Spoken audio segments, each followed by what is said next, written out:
Following a rare summit between the leaders of North Korea and Russia, South Korea has imposed new sanctions on the North. These include ones against high-level North Korean officials such as Kang Sun-nam, who was seen accompanying with Kim Jong-un on his trip to Russia last week.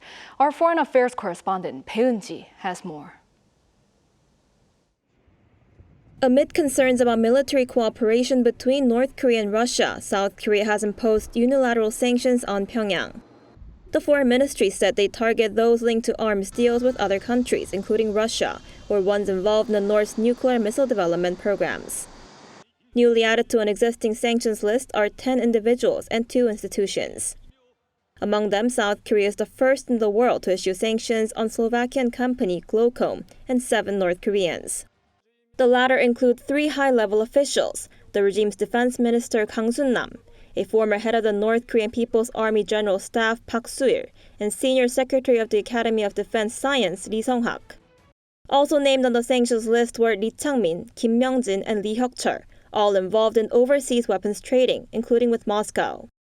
Announcing the measures, the foreign ministry said this was part of the government's efforts to firmly respond to North Korea's illicit activities, especially those that pose a serious threat to peace and prosperity on the Korean peninsula, as well as the international community. This marks the country's 12th unilateral sanctions measure against the North since President Yoon Suk-yeol took office in May last year. So far, a total of 64 individuals and 53 agencies have been put on the sanctions list. The move comes after the vice foreign minister hinted at the possibility of unilateral sanctions during a National Assembly session earlier in the day. We could cooperate with like-minded countries in the West, such as the United States, EU, or Japan. And we can, of course, issue our own unilateral sanctions. Separately, U.S. Secretary of State Antony Blinken said Washington is taking action to try to disrupt any potential arms deal, and stressed it was trying to break that up wherever we can.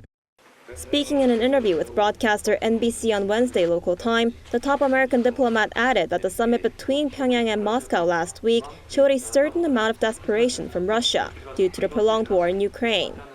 Noting that Putin did not attend either the UN General Assembly in New York or the recent G20 summit, Blinken said the only thing Russia had left was to go to regimes such as North Korea and Iran to try to get what it needs. Bae Eun-ji, Arirang News.